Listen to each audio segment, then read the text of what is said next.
Abre tu Biblia y vamos juntos a Romanos capítulo 8. Y esta tarde vamos a estar estudiando Romanos 8 desde los versos 14 al 17.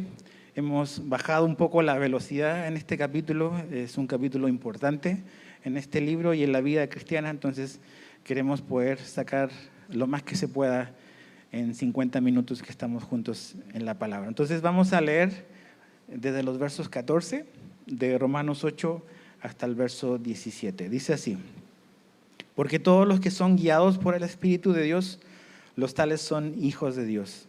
Pues ustedes no han recibido un espíritu de esclavitud para volver otra vez al temor, sino que han recibido un espíritu de adopción como hijos, por el cual clamamos Abba, Padre.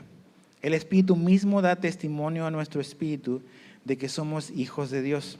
Y si somos hijos, somos también herederos, herederos de Dios y coherederos con Cristo, si en verdad padecemos con Él, a fin de que también seamos glorificados con Él. Entonces, Padre, te pedimos que puedas abrir los ojos de nuestro entendimiento, que nos des un corazón para poder recibir tu palabra y un corazón enseñable. Entonces, ayúdanos en esta tarea que tenemos por delante, en el nombre de Jesús. Amén. El mensaje de hoy se llama así: la guía del Espíritu. Y hemos estado viendo estas semanas de qué se trata la vida en el Espíritu. Y una de las cosas con las cuales realmente me he topado en mi propia vida y también al poder hablar con otras personas, es una de las más grandes necesidades que tenemos es ser dirigidos por Dios, que Dios guíe nuestra vida. Entonces, la pregunta siempre es: ¿cómo podemos ser guiados por Dios? ¿Cómo Dios lo hace? Entonces, lo primero que debe de ocurrir para que la vida de una persona sea guiada por Dios necesita nacer de nuevo. Dios guía a sus hijos.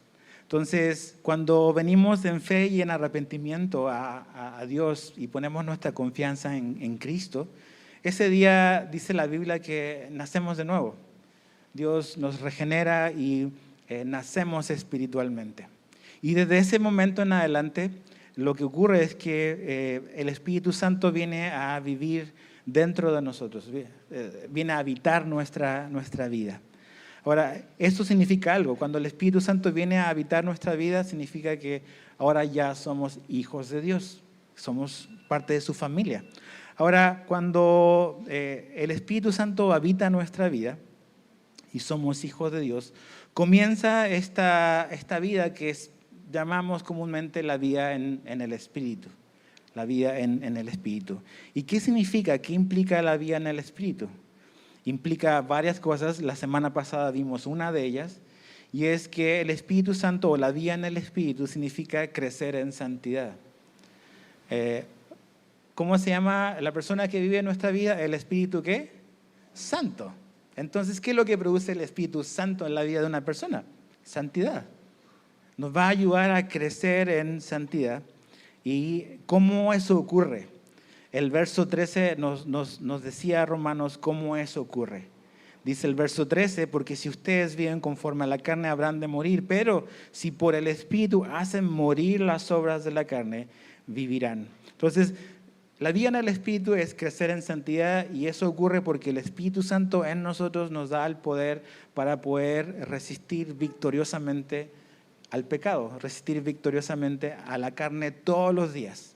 Absolutamente todos los días Él nos ofrece su ayuda para eso. Ahora, no es lo único que implica la vida en el Espíritu, y es parte de lo que hoy vamos a ver. La vida en el Espíritu implica otras cosas, como cuáles, como lo que dice en el verso 14, que todos los que son guiados por el Espíritu de Dios, los tales son hijos de Dios. La segunda cosa que implica la vida en el Espíritu es Él nos guía. Somos guiados por el Espíritu de Dios. De hecho, Pablo dice son guiados, y es igual como algo que decíamos la semana pasada. El tiempo de ese verbo es presente continuo. Entonces, lo que Pablo está diciendo es que están siendo guiados. O sea, estamos siendo guiados. Esa es la idea de son guiados. Eso quiere decir, significa que día tras día, momento tras momento, el Espíritu Santo está interesado y está involucrado en querer guiar nuestra vida hacia la voluntad de Dios. Muy importante eso. Dios no es que nos salvó por medio de Cristo y como que nos abandonó a nuestras ideas y como que pues véanle cómo le hacen para caminar. No, Jesús le dijo a sus discípulos que él iba a enviar al Consolador, al ayudador que iba a estar a nuestro lado. Entonces, la responsabilidad del Espíritu Santo es precisamente eso, es guiar nuestra vida, es guiarla. Y de hecho, si te fijas en el texto, una evidencia de que somos hijos de Dios es precisamente eso, de que el Espíritu nos está guiando. Entonces, ¿cómo podemos saber de que somos cristianos? De verdad, es el Espíritu está guiándonos mi vida. Porque la Biblia dice, aquí lo estamos leyendo, de que los que son hijos de Dios son guiados por el Espíritu de Dios. No es como que la guianza o la guía del Espíritu Santo está reservado solo para un grupo de élite y de gente muy, muy espiritual. No, la guía del Espíritu Santo está disponible para todo creyente, para todo creyente. Y es una evidencia su guía de que somos hijos de Dios.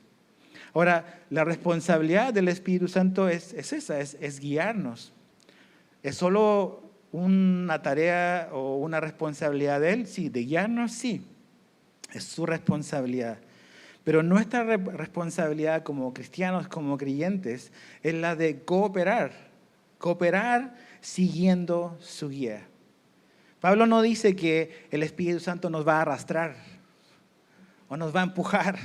A veces como que nos da un empujoncito, ¿no? Para hacer su voluntad, pero la palabra es guiar y la idea tiene que ver con algo voluntario que ocurre. Entonces, el Espíritu Santo nos va a guiar hacia el camino correcto, nos va a guiar a hacer su voluntad, nos va a mostrar su voluntad, pero lo que el Espíritu Santo no va a hacer, no va a decidir por ti. No va a decidir por nosotros. Va a poner todas las cosas para que nosotros podamos tomar la mejor decisión, que es rendirnos a su buena voluntad y seguir su camino. Pero Él no nos arrastra, Él nos guía. Y es tu responsabilidad, mi responsabilidad como cristiano, cooperar siguiendo su guía. Ahora, la pregunta importante aquí, y quiero como que no lo comenté al inicio, gran parte del mensaje me voy a quedar un poco en esto, en la guía del Espíritu, y los otros versículos los voy a pasar un poco más rápido, así que no te asustes si ves pasar el reloj y como que no avanzamos del verso 14. Pero quiero hablar de esto porque creo que es muy importante, porque siento que muchas veces hay como que mucha confusión sobre el asunto de qué es lo que hace el Espíritu y qué es lo que no hace. Hay mucha manipulación, muchas malas experiencias y muchos abusos con esto del Espíritu Santo. Entonces, lo primero que tenemos que saber es que Él nos quiere guiar, y eso es muy, muy claro, y la Biblia lo expresa muy claramente. Pero lo que tenemos que preguntarnos es hacia dónde nos guía, o sea, hacia dónde nos apunta, hacia dónde nos lleva el Espíritu de Dios. Ok, la semana pasada, y lo acabamos de leer, el Espíritu Santo nos guía a la santidad, hacia allá nos guía. O sea, el Espíritu Santo nunca te va a guiar en una dirección en la cual te haga ser menos como Cristo. ¿Okay? Siempre te va a guiar en la dirección en que te parezcas más a Jesús. Siempre. Entonces, si tú ves una situación en tu vida o en la toma de una decisión, esa decisión implica tomar un camino diferente al que Dios te traza, tienes que tener por seguro de que Dios no está guiando ese camino. Él siempre te va a guiar a todo lo que se te haga y sea usado para transformarte más como Jesús nos lleva a la santidad. No perfecta santidad, ya hemos hablado mucho de eso, pero crecer en santidad, que básicamente es crecer en semejanza de Cristo. Ahora, ¿a qué más nos lleva y nos guía el Espíritu Santo? Bueno, nos guía al arrepentimiento. Nos guía al arrepentimiento. Mira lo que Jesús escribió en Juan 16, verso 8. Hablando sobre el Espíritu, dice, y cuando Él venga, convencerá al mundo de pecado, de justicia y de juicio. Jesús le está presentando a sus discípulos la persona que vendrá después de Él, que es el Espíritu Santo, y les dice que una de las funciones que Él tendrá y lo que hará es convencer al mundo de pecado. Y la única manera de venir al arrepentimiento es que necesitamos darnos cuenta de nuestra condición. Entonces, la convicción de pecado es un prerequisito, es un requisito para venir al arrepentimiento. Una persona, ¿por qué buscaría a Dios si no reconoce su necesidad de Dios? Una persona, ¿por qué buscaría a Cristo si no reconoce su condición como pecador primero? Entonces, el Espíritu Santo como que pavimenta el camino para que ocurra un arrepentimiento y lo que hace es mostrarnos nuestra realidad. Por eso digo que el Espíritu nos guía al arrepentimiento. Y esto no ocurre únicamente en la vida del incrédulo, como que, ok, necesitas creer en Jesús, sino que también ocurre de la misma manera en la vida de los hijos de Dios, en los cristianos. Cuando tú y yo pecamos y cuando hacemos cosas que no debemos de hacer, el Espíritu Santo nos va a convencer, va a traer convicción de ciertas cosas que no estamos haciendo bien. Y no lo está haciendo el Espíritu Santo para condenarnos, sino para convencernos y venir y arrepentirnos de eso y abandonar esa conducta o ese patrón de conducta y caminar de acuerdo a la verdad de Dios. Pero también nos va a convencer. Cuando tú y yo hacemos algo que va en contra de la voluntad de Dios, el Espíritu Santo nos va a incomodar, nos va a recordar ciertas cosas, nos va a recordar a lo mejor ciertos versículos que hemos leído de la Biblia, o simplemente nos va a incomodar. A lo mejor eres una persona que lleva muy, muy poco tiempo como creyente y a lo mejor desconoces mucho de las cosas que la Biblia dice. Aún así, el Espíritu Santo te va a incomodar en ciertas cosas que a lo mejor tú antes hacías normalmente y no tenías ningún problema. Pero al querer a lo mejor volverlo a intentar, ya siendo un creyente, va a haber algo dentro de ti que así, hay algo raro, como que ya no lo disfruto más, como que eso es el Espíritu Santo, que te está convenciendo de abandonar eso, de arrepentir, que es dejar y girar en 180 grados. Entonces nos lleva al arrepentimiento. También el Espíritu Santo o el Espíritu nos guía a la verdad. En Juan 16:13 Jesús dice, cuando Él venga, el Espíritu de verdad venga, los guiará a toda la verdad. Entonces, el Espíritu nos guía a la verdad, siempre a la verdad, nunca nos va a guiar a la mentira. Ahora, la verdad no es como que cierta información o ciertos conceptos, aunque la Biblia tiene información y tiene conceptos. Pero creo que eso de nos guiará a la verdad tiene que ver con más que algo, con alguien. Tiene que ver con Cristo. Porque el Espíritu nos guía a Cristo. Jesús dijo, o más bien Jesús no dijo, yo sé una verdad o yo lo voy a apuntar a una verdad. Jesús dijo, yo soy la verdad. La verdad no es algo, es alguien. Entonces, cuando hablamos de que el Espíritu nos guía a la verdad, en el fondo nos está guiando también a una persona, que es Cristo. El Espíritu Santo siempre nos va a guiar a poner nuestros ojos en Jesús y en sus palabras. Ahí mismo en Juan 16, pero en verso 14, Jesús dice que el Espíritu lo va a glorificar, que va a glorificar a Cristo. Eso quiere decir de que el Espíritu siempre nos va a guiar y siempre va a hacer resaltar y verse más hermoso, más importante a Jesús. Nunca el Espíritu va a traer la atención sobre su propia persona. Siempre va a llevar a la gente a poner sus ojos en Cristo. Hablando un poco, como decía en la mañana, en términos como que de ahora de redes sociales, o sea, el Espíritu Santo nunca se anda tomando selfies, no tiene cámara frontal. Siempre apunta hacia Jesús nada más, no hacia su persona. Ese es su propósito, hacer ver a Jesús por lo que es hermoso, glorioso.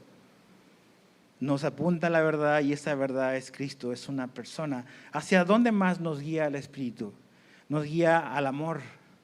En 1 Juan 4, 12 al 13, Juan escribe lo siguiente. Dice, a Dios nunca lo ha visto nadie. Ahora, si nos amamos unos a otros, Dios permanece en nosotros y su amor se perfecciona en nosotros. En esto sabemos que permanecemos en Él y Él en nosotros, en que nos ha dado de su Espíritu. La presencia del Espíritu en la vida de un creyente está directamente relacionado con el amor, con el verdadero amor. No como el mundo define lo que es amor, sino como Dios define lo que es amor. Entonces, el Espíritu de Dios nos guía al amor, nos guía a amarnos unos a otros, nos guía a amar a Dios, pero nos guía a amarnos unos a otros. Para amarnos unos a otros necesitamos un amor que es más que natural, necesitamos un amor sobrenatural. Tú y yo conocemos de la experiencia cristiana de que hay gente que es muy fácil de amar y hay otros que cuesta más amarlos. Entonces, necesitamos de un amor sobrenatural, a prueba de personas y a prueba de circunstancias, para poder realmente cumplir con el mandamiento que Dios nos da de que nos debemos de amar unos a otros. Entonces, el Espíritu siempre va a empujar, nos va a guiar, no te va a obligar, pero te va a guiar a poder amar a tus hermanos. ¿A quién más nos guía el Espíritu? El Espíritu nos guía a predicar. Quiero decir, nos lleva a hablar de Cristo a otras personas. Mira lo que dice el libro de los Hechos, capítulo 8, 29. Y el Espíritu dijo a Felipe, ve y júntate a ese carruaje. Conoces la historia a lo mejor probablemente, pero Felipe es llevado al desierto donde este eunuco, este africano está regresando a su tierra desde Jerusalén y increíblemente está leyendo el profeta Isaías.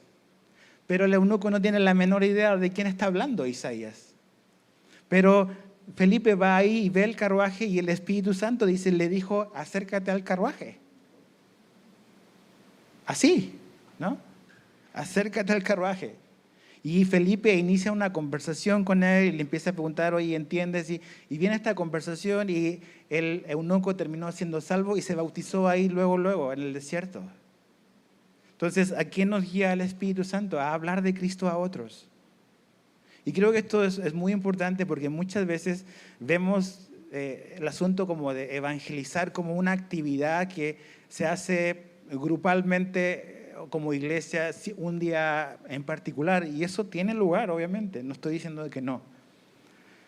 Pero este asunto de Felipe yendo al desierto y diciéndole acércate fue algo que Dios lo guió a eso, en su día a día, en su experiencia cristiana del día a día. Entonces, ¿qué quiero decir con eso? Es que tenemos que estar abiertos a que Dios nos guíe de esa manera.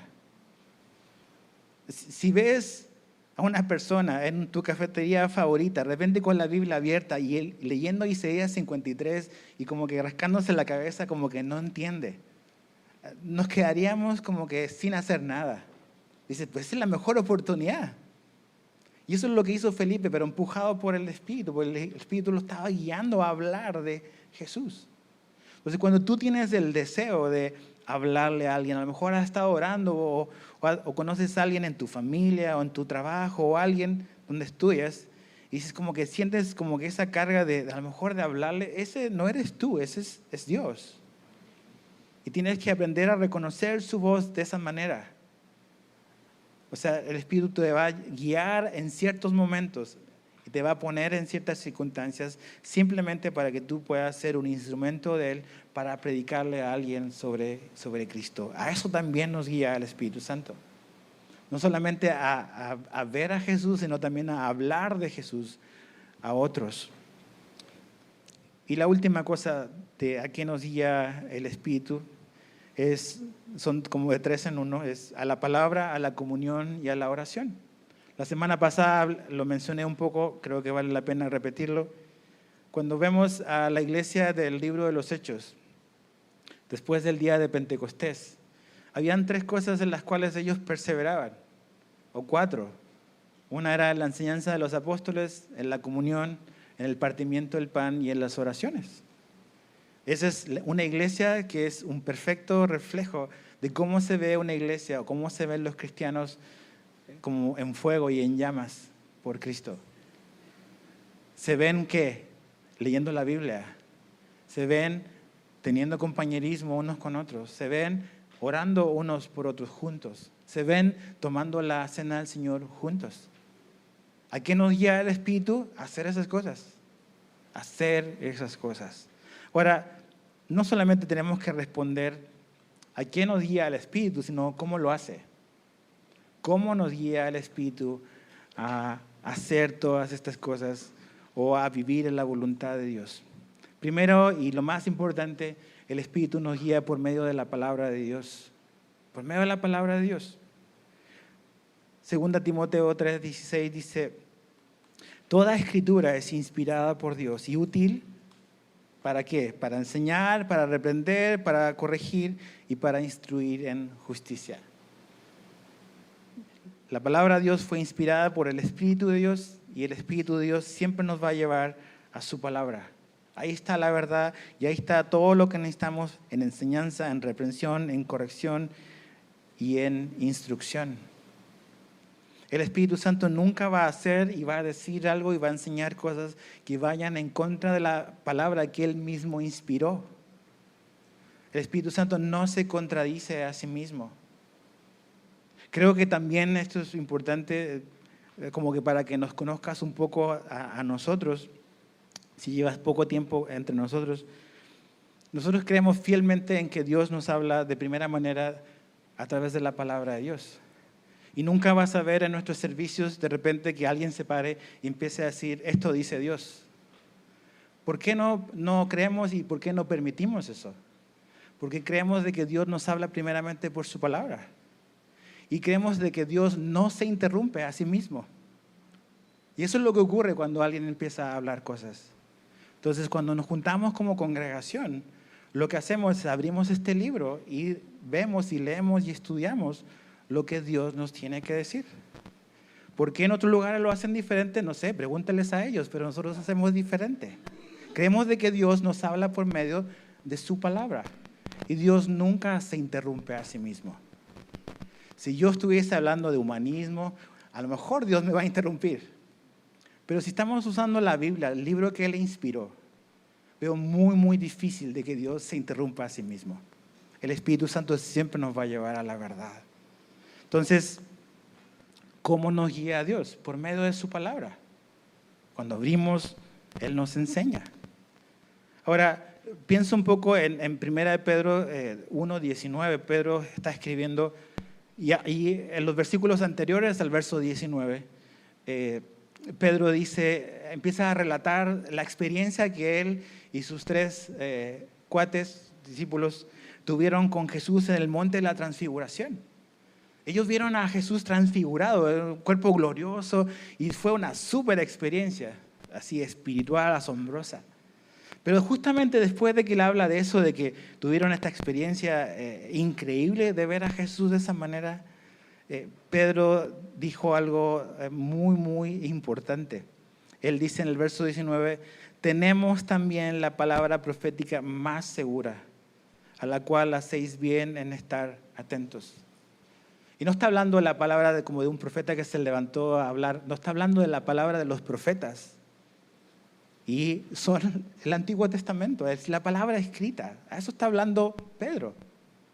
Dice, ok, la experiencia sobrenatural fue increíble, pero tenemos una palabra profética más segura, que es la palabra de los profetas. Es el Antiguo Testamento, es la palabra escrita. ¿Y por qué digo eso? Por esto. No negamos, y esto también es muy importante, no negamos que Dios a veces puede hacer cosas no convencionales o poco comunes. Pero sí creemos que lo más confiable y siempre lo más seguro es lo que está escrito, es la revelación escrita de Dios. Esa es la palabra profética más segura que tenemos y como dice Pedro, hacemos bien si prestamos atención a esas cosas. Entonces, ¿cómo nos habla o cómo nos guía el Espíritu? Por medio de su palabra. Por eso necesitas abrir este libro. Dice, yo no sé cómo Dios me va a guiar. Entonces, si nunca abres este libro, ¿cómo te va a guiar Dios? Necesitamos abrir este libro. O sea, necesitamos ponerle cosas a nuestra mente, llenar nuestra alacena de alimentos para que cuando venga el Espíritu Santo agarre y tenga algo que preparar y darte. Él nos va a guiar en su palabra. ¿Cómo más nos guía el Espíritu? Nos guía por medio de la oración. Lo vamos a ver en las próximas semanas, pero nada más rápido. Romanos 8, el mismo capítulo 8, verso 26. Pablo dice, de la misma manera también el Espíritu nos ayuda en nuestra debilidad. No sabemos orar como debiéramos, pero el Espíritu mismo intercede por nosotros con gemidos indecibles. El Espíritu Santo nos guía por medio de la oración. Ahora, una de las cosas que me gusta mucho de ese versículo es que derriba todas mis ingenuas pretensiones de que yo sé cómo orar, porque dice que no sabemos cómo orar. Realmente estamos muy seguros de que lo que estamos orando está correcto, pero ni siquiera lo que pedimos a veces estamos en lo correcto. Entonces, ¿quién nos guía y cómo nos guía a Dios para orar de la manera correcta? Dice que lo hace el Espíritu Santo, intercediendo por nosotros. Entonces, Dios también nos guía en nuestra oración. Y si oramos conforme a la voluntad de Dios, ¿y quién conoce la voluntad de Dios sino el Espíritu de Dios? Vamos a poder orar efectivamente y Dios va a contestar nuestras oraciones. ¿Cómo también nos guía el Espíritu? Por medio de una convicción interna. Ahora, yo sé que a veces cuando hablamos de estas cosas, algunas personas se ponen un poco nerviosas, porque esto ya quizás algunos lo podrán ver como subjetivo.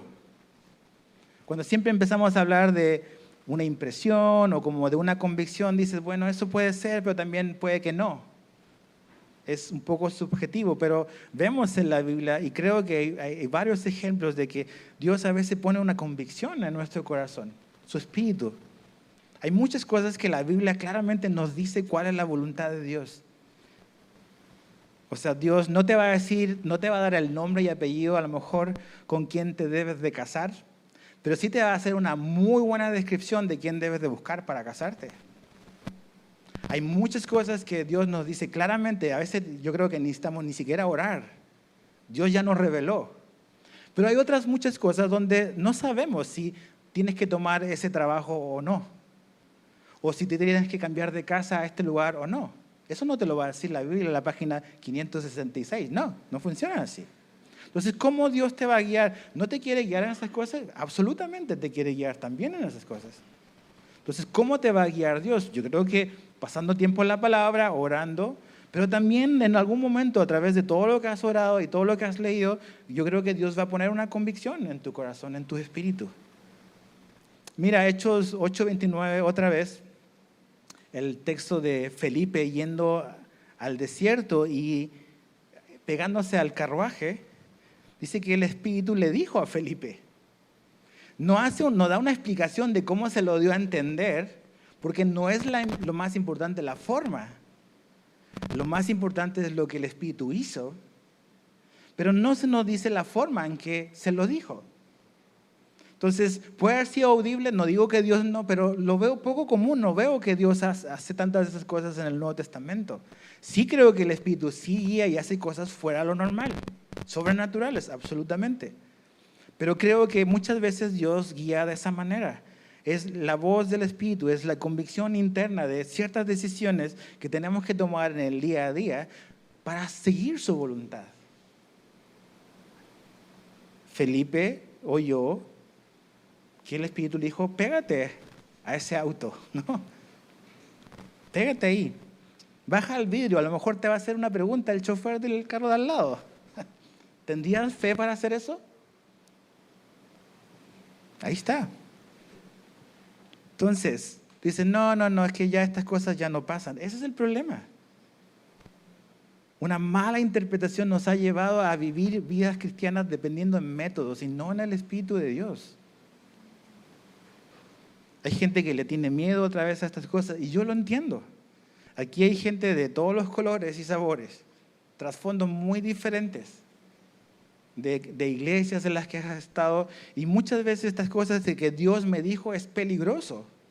No digo que no ocurra, pero puede ser muy peligroso. Han ocurrido muchos abusos y muchas cosas que no tienen Dios nada que ver, que han ocurrido por gente que ha dicho Dios me habló. Entonces Dios nos habla por medio de su palabra, Dios nos guía por medio de la oración, y a veces Dios pone estas convicciones para ciertas circunstancias de nuestra vida que a lo mejor la Biblia no nos da claramente una respuesta para tomar la respuesta correcta, el camino correcto. Mira otro ejemplo que creo que nos puede ayudar a entender un poco esto. Hechos 16, versos 6 al 8. Dice, pasaron por la región de Frigia y Galacia, habiendo sido impedidos por el Espíritu Santo de hablar la palabra en Asia. Cuando llegaron a Misia, intentaron ir a Bitinia, pero el Espíritu de Jesús no se los permitió. Entonces, pasando por Misia, descendieron a Troas. Entonces, otra vez, lo mismo que con Felipe, no se nos dice cómo fue que el Espíritu les prohibió. y le dijo, no vayan aquí, vayan por acá. No habla del método, habla de lo que ocurrió. Entonces, yo creo que muchas veces en ciertas situaciones y circunstancias personales, ministeriales, en las cuales a lo mejor no hay una guía clara sobre ciertas cosas que tenemos que decidir, si nosotros hemos buscado y nuestro interés es buscar la voluntad de Dios, hemos estado orando, hemos estado buscando la palabra de Dios, Dios en ciertos momentos nos va a guiar, creo que de esas maneras. No creemos, al menos en esta iglesia, jamás hemos enseñado de que las cosas que hace el Espíritu Santo cesaron. No creemos eso. Y no creemos eso porque estudiamos la Biblia verso a verso, toda la Biblia. Entonces, a veces, otra vez, dependiendo de tu trasfondo, estas cosas las puedes como que tirar para un lado porque tuviste una mala experiencia y eso no es bueno. Ahora, si nada más estás del lado de las emociones y que Dios te tiene que hablar audible todos los días, es peligroso. Esta es la palabra de Dios. Esa es la palabra profética más seguro. Pero Dios, el Dios de la Biblia, del Nuevo Testamento, hace estas cosas también a veces fuera de nuestro marco, no son antibíblicas, pero son poco convencionales, en algunos casos excepcionales. No andes buscando una experiencia mística con Dios todos los días, porque otra vez eso puede ser muy subjetivo. Un musulmán, un budista, puede decir, yo tuve una experiencia con Dios, ¿y cómo se lo vas a refutar? Yo tuve una experiencia con Dios, un budista puede decir. Le decir, no, muéstrame. Lo mismo puede pasar con nosotros. No digo que no ocurra en un cristiano, no estoy diciendo eso. Pero el lugar más seguro para encontrar claramente la voluntad de Dios es su palabra. Ahora, su palabra enseña que cosas fuera de lo normal también pueden ocurrir en la vida de un cristiano. Y no debes de cerrarte a eso. No debes de cerrarte a eso. Un balance es importante en estas cosas. Finalmente, ¿cómo nos guía el Espíritu? Nos guía por medio de creyentes maduros. En Hechos 13, verso 2 dice, mientras ministraban al Señor y ayunaban, el Espíritu Santo dijo, otra vez, dijo, aparten a Bernabé y a Saulo para la obra a la que los he llamado. No se nos dice cómo lo dijo, nada más dice que habló, se dio a entender el Espíritu, se comunicó. ¿Y a quién le comunicó la voluntad para ese momento y para estas dos personas en particular? A través del liderazgo de la iglesia de Antioquía. Entonces, cómo a veces, no siempre es así, pero cómo Dios a veces guía en ciertas situaciones donde son cosas muy particulares de nuestra vida a través de gente madura, gente que está en la palabra, que está orando, que quiere hacer la voluntad de Dios. Dios habla también y guía de esa manera. Ok, tenemos 17 minutos para el resto. Verso 15.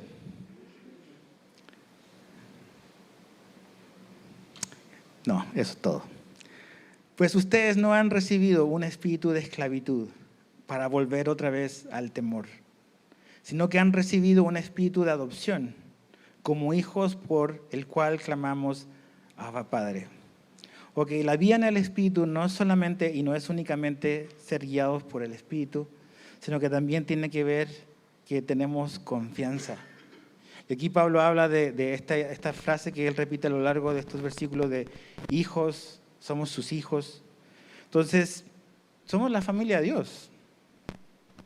¿Cómo entramos en la familia de Dios? Generalmente oímos de que tenemos que nacer de nuevo y esa es una realidad.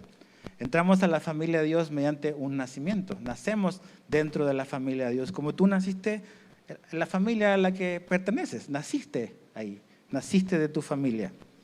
Ahora, Jesús habló de eso. Cuando le habla a Nicodemo y le dice en Juan 3, tienes que nacer de nuevo, Nicodemo. Está hablando de este nuevo nacimiento espiritual que debe de ocurrir.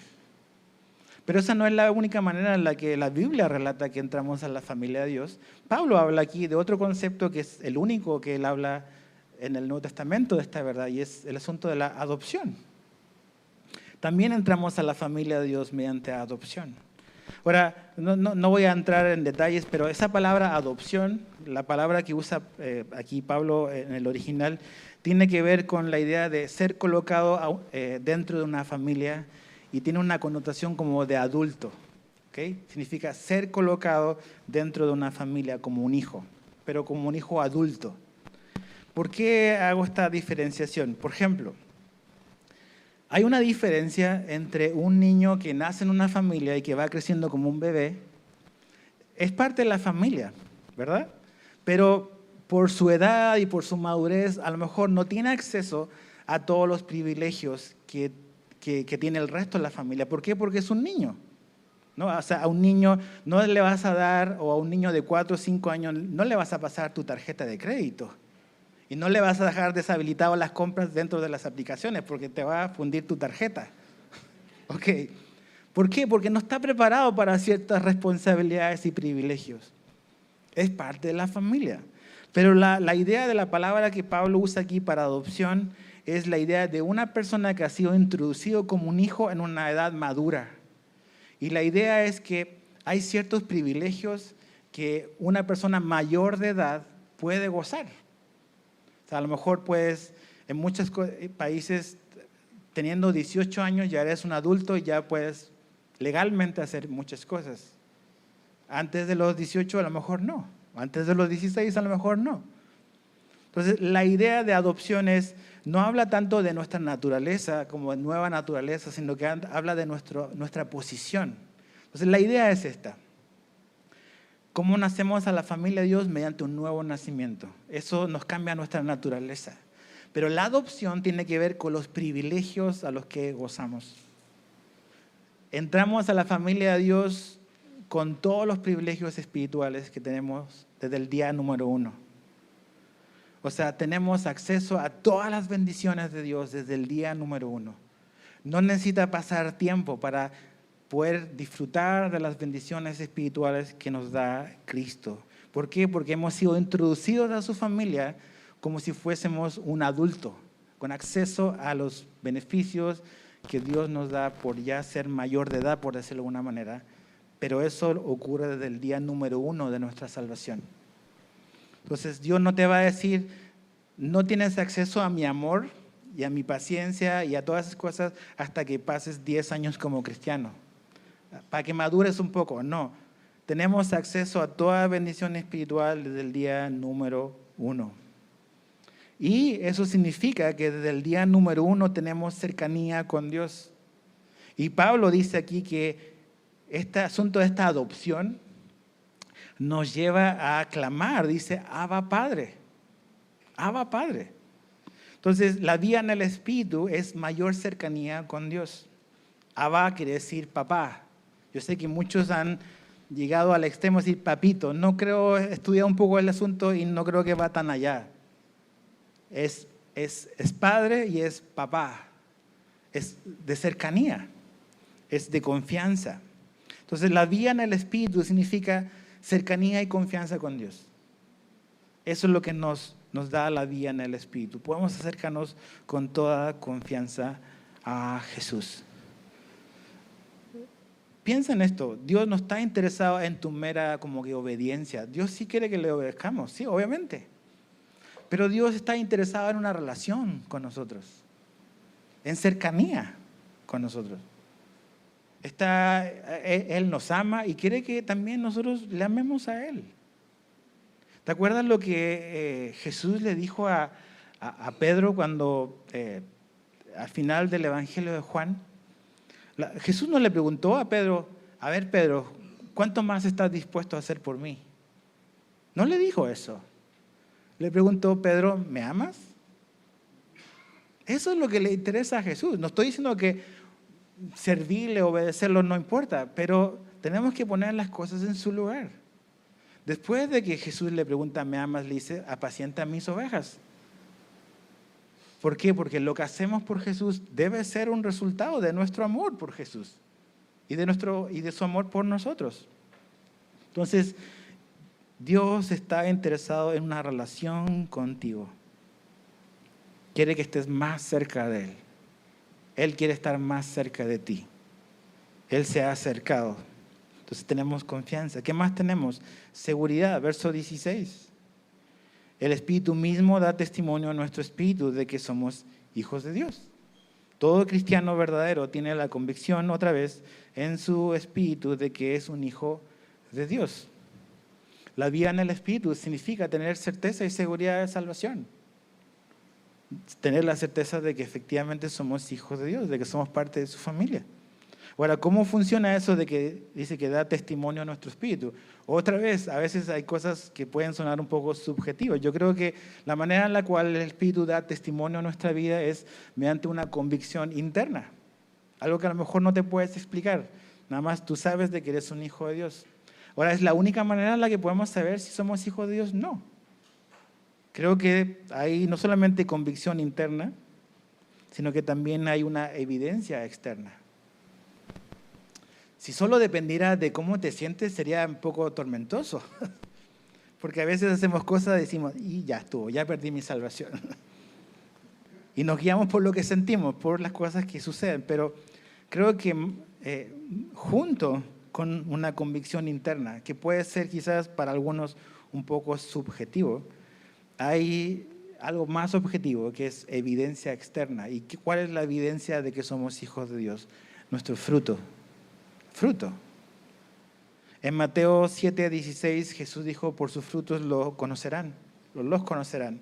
¿Y dónde dijo Jesús eso? Cuando está hablando de cómo vamos a poder reconocer a los falsos contra los verdaderos. Quizás una idea tan mal aplicada a veces, muy popular, que hoy en día la gente dice es, Dios, o sea, no me juzgues, ¿no? Dios nos prohíbe juzgar. Lo que Dios nos prohíbe es juzgar las motivaciones. Eso no podemos hacerlo porque no conocemos el corazón de las personas, ni las intenciones. Pero los frutos sí los podemos juzgar. Jesús está diciendo, por los frutos los van a conocer. Eso implica algún tipo de juicio. De esto no está bien, esto sí está bien. O sea, no me juzgues. Esa es una mala interpretación de la Biblia. Puedo ver y puedo determinar si algo es verdadero versus algo que es falso por los frutos que esa persona produce. ¿Y cuál es el fruto del Espíritu? Gálatas 5:22. Pero el fruto del Espíritu es amor, gozo, paz, paciencia, benignidad, bondad, fidelidad, mansedumbre y dominio propio. Entonces, ¿cómo podemos saber de que somos hijos de Dios? Ok, por una convicción interna, pero también podemos saber que somos hijos de Dios por el tipo de fruto que estamos dando. Por el tipo de fruto que estamos dando. Tu vida ha cambiado y está cambiando. Esa es una evidencia de que eres un hijo de Dios. O sea, ¿quién estaría el domingo en su sano juicio en una iglesia y no estar en la playa? No tiene nada malo ir a la playa, no me malentiendas. Pero todos a lo mejor podríamos tener otras cosas a lo mejor para hacer. ¿Quién te trajo acá? ¿Quién puso el deseo de que estés aquí? Dios está cambiando tus prioridades, está cambiando tus afectos. Entonces, hay cosas que tienen que ver con un cambio de carácter. Todas estas cosas son básicamente asuntos de carácter. De repente, soy más amoroso, eres más amoroso o amorosa, más paciente. Y dices, ¿qué te pasó? No sé. Es Dios cambiándote. Y ese proceso va a llevar toda la vida. ¿Ok? Pero ¿cómo el Espíritu Santo nos da testimonio? Bueno, una convicción interna y también creo que la evidencia externa. Podemos saber de que somos hijos de Dios. Verso 17 también, la vida en el Espíritu implica tener una herencia. Y si somos hijos, somos también herederos, herederos de Dios y coherederos con Cristo. En Cristo tenemos acceso ahora, y desde el día número 1, a todas las bendiciones espirituales que Dios nos da. Lee el libro o la carta a los Efesios, comienza a leer desde el capítulo 1. Ahí están todas las bendiciones espirituales que tenemos en Cristo. Ahora, yo sé que a muchos les gustaría borrar espiritual y poner material, pero no dice eso. Entonces, sí, toda bendición material también proviene de Dios, pero lo que Dios nos promete es bendición espiritual. Piensa, y creo que a veces Se nos olvida que somos parte de algo mucho más grande que nuestra iglesia de Cancún y de México y de América. Si la prueba o la evidencia de la bendición de Dios fuese primeramente algo material, ¿qué le dirías tú a tus hermanos de África?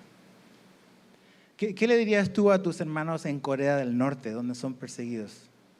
No, Dios no los ha bendecido a ustedes porque no tienen materialmente.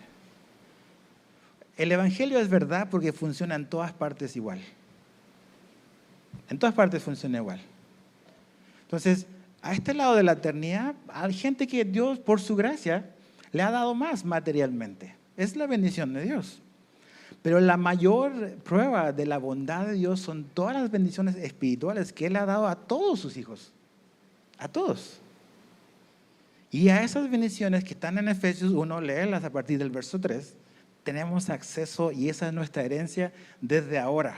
¿Okay? Pero también la Biblia nos dice que tenemos una herencia que vamos a tener cuando estemos en la eternidad. 1 Pedro 1:4 habla de esta herencia incorruptible.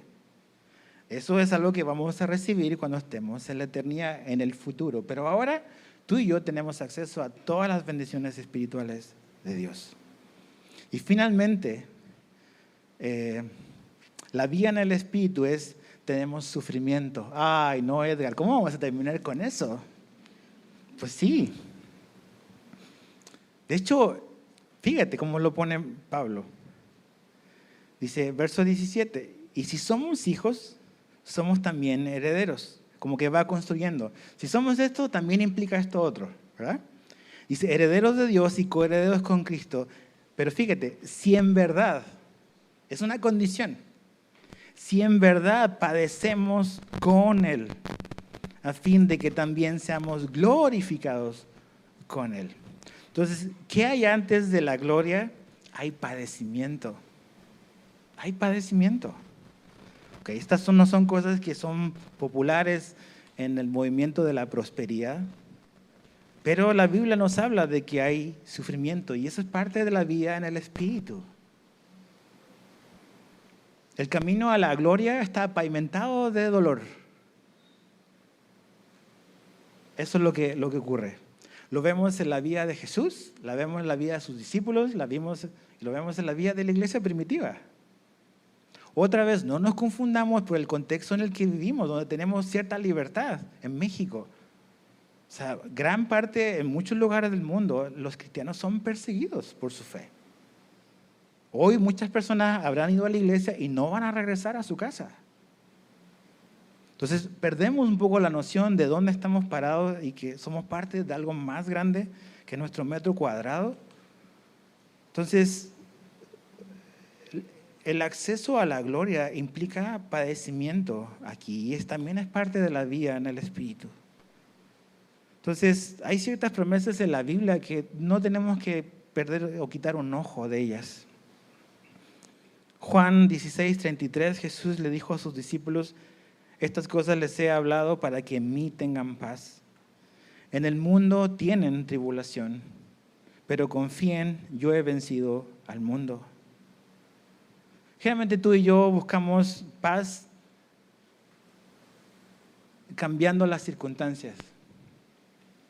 Y pensamos que vamos a tener paz si las circunstancias cambian. Pero Jesús nos dice que muchas veces las circunstancias no van a cambiar.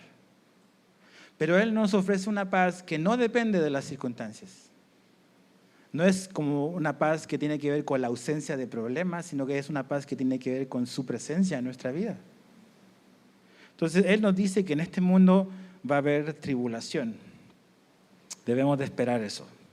2 Timoteo 3:12.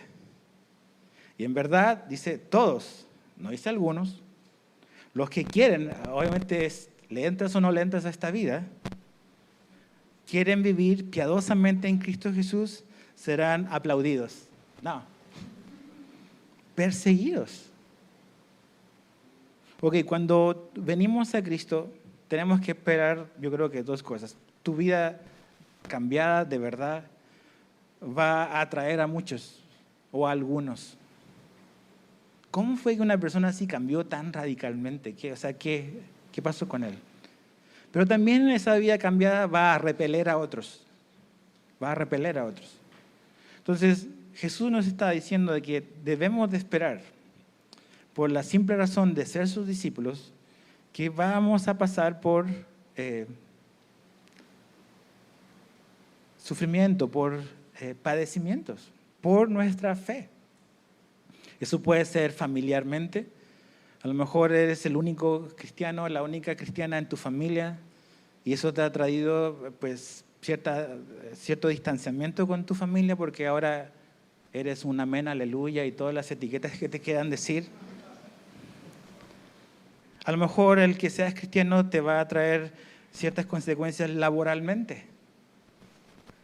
A lo mejor ya ciertas personas no van a querer hacer negocios contigo porque ahora quieres hacer las cosas derechas y no como las hacías antes. A lo mejor en tu trabajo antes actuabas de una manera, pero ahora el Espíritu Santo no te deja tranquilo cuando sigues actuando como actuabas antes. Y eso ya no le gusta a algunos tampoco. Te van a aislar a lo mejor laboralmente. No te sorprendas si eso pasa. Y en otros contextos hay persecución políticamente. El Estado persiguiendo al cristianismo y a las iglesias porque lo ven como una amenaza al gobierno. Entonces, sea cual sea de los casos, Jesús nos promete que si queremos vivir una vida piadosa, vamos a ser perseguidos. Entonces, aquí tenemos que pensar en esto, porque si tú dices, si examinas tu vida o si yo examino la mía y yo digo, a ver, creo que todos estos años que llevo como cristiano, realmente nunca he sido como que perseguido por mi fe.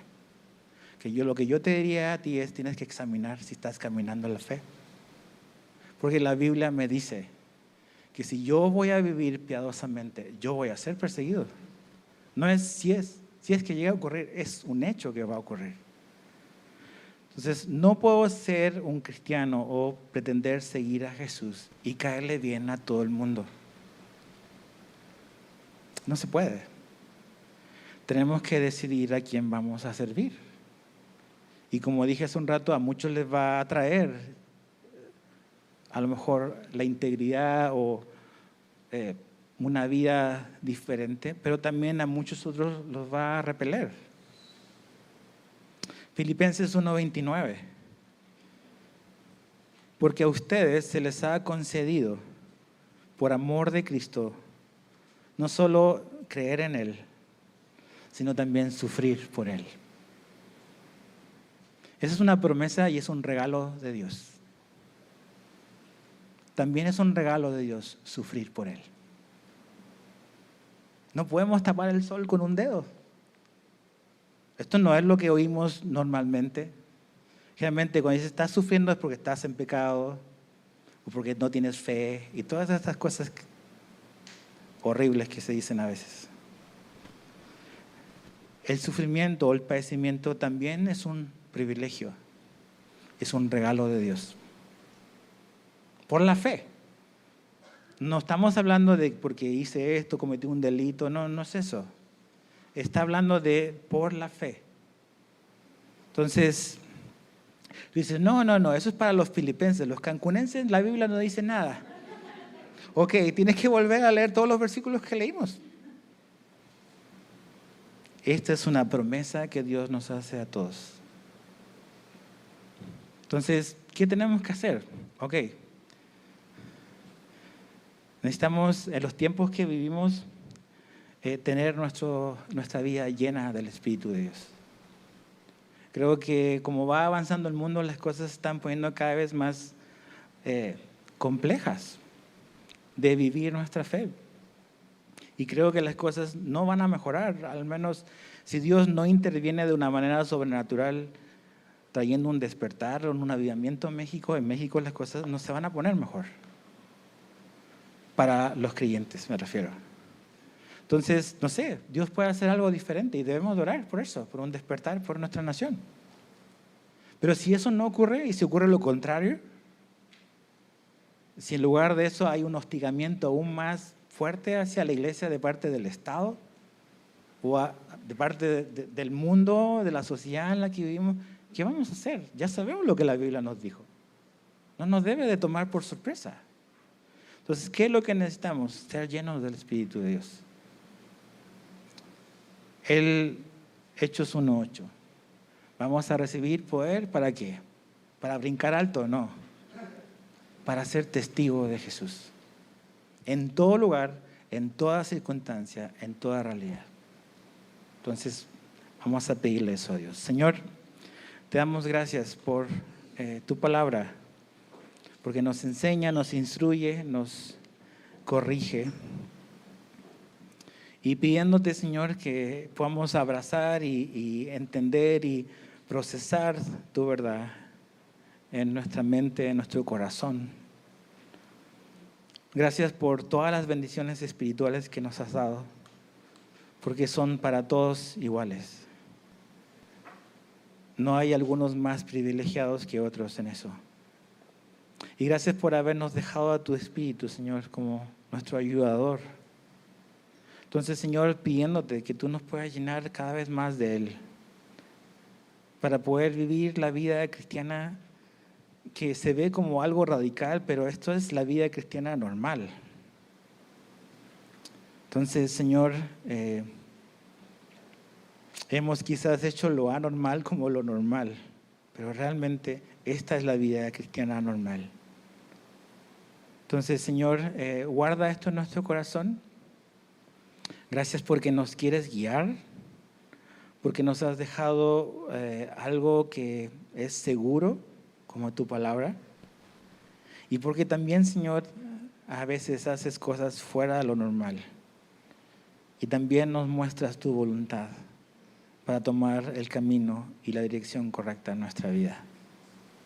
Entonces, Señor, ayúdanos a pensar en esto este día y esta semana y a vivir conforme a tu verdad. Te lo pedimos en el nombre de Jesús. Amén. Nos ponemos de pie.